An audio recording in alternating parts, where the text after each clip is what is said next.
15 24 ಈ ಒಂದು 6 ಅನ್ನೋ ನಂಬರೇ ಒಂದು ಶುಕ್ರನ ಒಂದು ನಂಬರ್ ಅಂತ ಹೇಳ್ತೀವಿ. ಎಲ್ಲರೂ ಇಷ್ಟಪಡುವಂತಹ 6, 15, 24ನೇ ನಂಬರು 2026ಕ್ಕೆ ಒಂದು ದುರಾದೃಷ್ಟದ ನಂಬರ್ ಆಗಿರುತ್ತೆ. 2026ನೇ ಇಸ್ವಿಯಲ್ಲಿ 6, 15, 24 ಅನ್ನೋ ನಂಬರು ತುಂಬ ದುರಾದೃಷ್ಟಕರವಾದ ನಂಬರು, ತುಂಬ ಲಾಸ್ ಆಗುವಂಥ ಒಂದು ನಂಬರ್ ಆಗಿರುತ್ತೆ. ಪ್ರಪಂಚದಲ್ಲಿ ಏನೇ ಕೆಟ್ಟ ಘಟನೆಗಳು ನಡೆದ್ರೆ ಅದು 6, 15, 24ನೇ ತಾರೀಕುಗಳಲ್ಲಾಗಿರುತ್ತೆ, 6, 15, 24 ಗಂಟೆಗಳಲ್ಲಾಗಿರುತ್ತೆ, ಮತ್ತು 6ನೇ ಫ್ಲೋರಲ್ಲಾಗಿರುತ್ತೆ. ಅದರಲ್ಲೂ ನೀಲಿ ಬಣ್ಣ ಅನ್ನೋದು ತುಂಬ ನೆಗೆಟಿವ್ ಬಣ್ಣ ಇದಾಗಿರುತ್ತೆ. ನೋಡಿ, ಈ 6 ಅಂತ ಅಂದರೆ ಒಂದು ರಾಜಯೋಗದ ನಂಬರು ಅಂತ ಹೇಳ್ತೀವಿ, ಶುಕ್ರನ ನಂಬರು ಅಂತ ಹೇಳ್ತಾ ಬಂದೆ. ಹಾಗೆ 15 ಅನ್ನೋದು ಕೂಡ ತುಂಬ ಪಾಸಿಟಿವ್ ನಂಬರು. ಯಾಕಪ್ಪ ಅಂತಂದರೆ 1 ಅನ್ನೋದು ಸೂರ್ಯನ ಕ್ವಾಲಿಟಿ, 5 ಅನ್ನೋದು ಬುಧನ ಕ್ವಾಲಿಟಿ. ಈ 2, 1, 5 ಸೇರಿದಾಗ ಈ ಬುಧಾದಿತ್ಯ ಯೋಗ ಅಂತ ಏನು ಹೇಳ್ತೀವಿ ಆ ಒಂದು ಯೋಗಕ್ಕೆ ಕನೆಕ್ಟ್ ಆಗುವಂಥ ಒಂದು ನಂಬರ್ ಆಗಿರುತ್ತೆ. ಮತ್ತು 1, 5 ಸೇರಿ 6 ಅಂತ ಆಗೋದು ಅದು ಒಂದು ಸೂಪರ್ ಯೋಗನೆ ಅಂತ ಹೇಳ್ಬೋದು. ಅದು ಶುಕ್ರನ ಒಂದು ನಂಬರ್ ಆಗಿರೋದ್ರಿಂದ ಈ ನಂಬರು ಉತ್ತಮವಾದ ಸಾಧನೆಯನ್ನು ಮಾಡಿರ್ತಾರೆ. ಈ 6, 15, 24ನೇ ತಾರೀಕು, ಅದರಲ್ಲೂ 24 ಅನ್ನೋದು ನನ್ನ ಒಂದು ಫೇವ್ರೇಟ್ ನಂಬರ್ ಆಗಿರುತ್ತೆ. ಈ ಡೇಟಲ್ಲಿ ಹುಟ್ಟಿರೋರು ಒಂದು ಉತ್ತಮ ಸಾಧನೆ ಆಗಿರ್ಬೋದು, ಅಥವಾ ಸಾಧಕರಾಗಿರ್ಬೋದು, ಅಥವಾ ಅವ್ರು ಎಲ್ಲೇ ಹೋದರೂ ದುಡ್ಡನ್ನು ಹುಟ್ಟಿಸ್ಕೊಳ್ಳುವಂತಹ ಒಂದು ಚಾಕುಚಕ್ಯತೆ ಅವರಲ್ಲಿ ಇದ್ದೇ ಇರುತ್ತೆ. ಈ 6, 15, 24ನೇ ತಾರೀಕು ಅವರಲ್ಲಿ ಆ ಒಂದು ಗುಣ ಜಾಸ್ತಿ ಇರುತ್ತೆ. ಮತ್ತು ನೋಡಿ, ಈ ಆಸ್ಪತ್ರೆ ಬೆಡ್ ನಂಬರ್ ಆಗಿರ್ಬೋದು, ಇವಾಗ ನಾವು ಒಂದು ರೋಗಿಗಳಾಗಿ ಒಂದು ಹಾಸ್ಪಿಟ್ಲಿಗೆ ಹೋಗ್ತೀವಿ, ಅಲ್ಲಿ 6, 15, 24ನೇ ನಂಬರ್ ಬೆಡ್ ತೊಗೊಂಡಾಗ ಅಲ್ಲೆಲ್ಲೋ ಒಂದು ಕಡೆ ನಮಗೆ ಬೇಗ ಗುಣ ಆಗೋದಾಗಿರ್ಬೋದು, ಅಥವಾ ಒಂದು ಟೇಬಲ್ ನಂಬರ್ ಆಗಿರ್ಬೋದು, ಎಲ್ಲೋ ಒಂದು ಮೀಟಿಂಗ್ ಮಾಡಿದಾಗ ಆ ನಂಬರ್ ಆಗಿರ್ಬೋದು, ಅದನ್ನು ನೋಡಿದಾಗ ನಮ್ಮಲ್ಲಿ ಸಾಧನೆ ಮಾಡುವಂಥ ಒಂದು ಅಂಶಗಳು ಜಾಸ್ತಿ ಹೆಚ್ಚುತ್ತಾ ಹೋಗುತ್ತೆ, ಪಾಸಿಟಿವ್ ಆಗ್ತಾ ಹೋಗುತ್ತೆ. ಆದರೆ 2026ರಲ್ಲಿ ಈ 6, 15, 24 ತುಂಬ ಡೇಂಜರ್ ನಂಬರ್ ಆಗಿರುತ್ತೆ. ಸೊ ಈ ನಂಬರ್ನ ಫಾಲೋ ಮಾಡದೇ ಇದ್ದರೆ ನಿಮ್ಗೆ ಒಳಿತಾಗುತ್ತೆ. ಯಾಕಂದರೆ 6, 15, 24ನೇ ತಾರೀಕಲ್ಲಿ ಹುಟ್ಟಿರೋರು ತುಂಬ ಕೇರ್ಫುಲ್ಲಾಗಿರಬೇಕಾಗತ್ತೆ.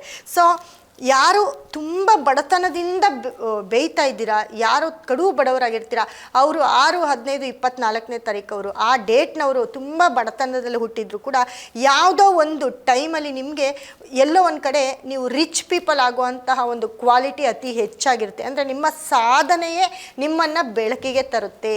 ಹಾಗಾಗಿ 6, 15, 24ನೇ ತಾರೀಕು ತುಂಬ ಒಳ್ಳೆ ಡೇಟು. ಆದರೆ 2026ಕ್ಕೆ ತುಂಬ ನೆಗೆಟಿವ್ ಡೇಟು, ತುಂಬ ಡೇಂಜರಸ್ ಡೇಟ್ ಆಗಿರುತ್ತೆ.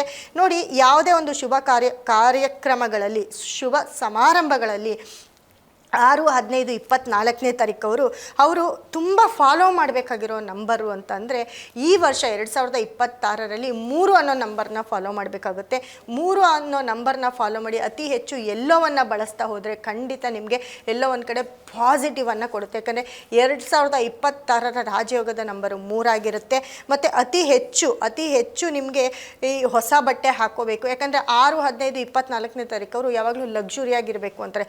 ಅವರನ್ನು ನೋಡಿದ ತಕ್ಷಣ ನೀವು ತುಂಬ ಚೆನ್ನಾಗಿರೋರು ಅಂತ ಹೇಳ್ತೀವಿ. ಯಾಕಂದರೆ ಅವರು ನೋಡೋಕ್ಕೆ ಹಾಗಿರ್ತಾರೆ.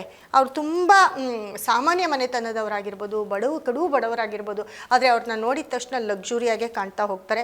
ಹಾಗಾಗಿ 6, 15, 24ನೇ ತಾರೀಕವರು ಈ ವರ್ಷ 3 ಅನ್ನೋ ನಂಬರ್ನ ಫಾಲೋ ಮಾಡಿ, ಎಲ್ಲೋ ಬಣ್ಣವನ್ನು ಫಾಲೋ ಮಾಡಿ, ಅದರಲ್ಲಿ ನಿಮ್ಮ ಸಕ್ಸಸ್ನ ತುಂಬ ನೋಡ್ಕೊಳ್ತಾ ಹೋಗ್ತೀರಾ.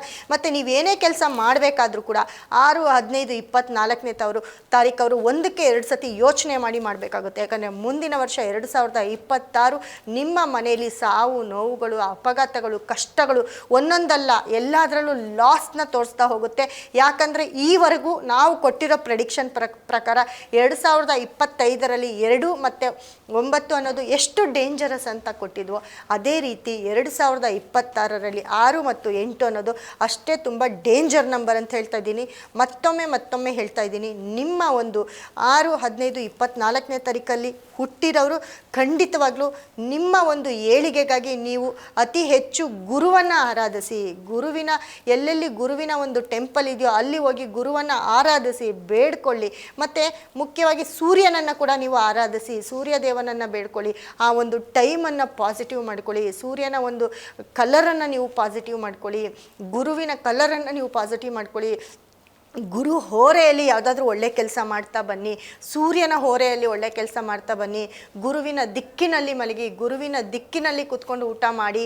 ಗುರು ಎಲ್ಲಿರ್ತಾರೋ ಅಲ್ಲಿ ನಿಮ್ಮನ್ನು 2026ರಲ್ಲಿ ಕಾಪಾಡ್ತಾ ಹೋಗ್ತಾನೆ. ಗುರುವಿಗೆ ಸಂಬಂಧಪಟ್ಟಂತಹ, ಯಾಕಂದರೆ 6, 15, 24ಕ್ಕೆ ಟೈಮು ತುಂಬ ಬ್ಯಾಡ್ ಆಗಿರೋದ್ರಿಂದ ಗುರುವಿಗೆ ಸಂಬಂಧಪಟ್ಟಂತಹ ಕೆಲವೊಂದು ಸ್ಟೋನು ಬ್ರೇಸ್ಲೆಟನ್ನು ಯೂಸ್ ಮಾಡಿದ್ರೆ ಎಲ್ಲೋ ಒಂದು ಕಡೆ ನೀವು ಕಷ್ಟದಿಂದ ಪಾರಾಗ್ತಾ ಹೋಗ್ತೀರಾ. ಇಲ್ಲ ಅಂದರೆ 6-15-24ನೇ ತಾರೀಕುವರೆಗೆ 2020 ತುಂಬ ಕಷ್ಟದ ಕೆಲಸಗಳು, ಕಟ್ಟಿಟ್ಟ ಬುತ್ತಿ ಅಂತ ತಿಳ್ಕೊಂಡ್ಬಿಡಿ. ಮತ್ತು ನೀವು ಆರಾಧನೆ ಮಾಡೋ ದೈವ ಗುರು ಆಗಿರ್ತಾನೆ. ಗುರುನನ್ನು ಅತಿ ಹೆಚ್ಚು ಆರಾಧನೆ ಮಾಡಿ ಯಾವ ಒಂದು ಕೆಲಸ ಕಾರ್ಯದಲ್ಲೂ ಗುರುವನ್ನು ನೆನೆಸಿ ಕೆಲಸ ಕಾರ್ಯ ಮಾಡಿದ್ರೆ ಒಳ್ಳೆಯದಾಗುತ್ತೆ. 2026 ತುಂಬ ಡೇಂಜರಸ್ ಆಗಿರುತ್ತೆ. ಹುಷಾರಾಗಿರಿ.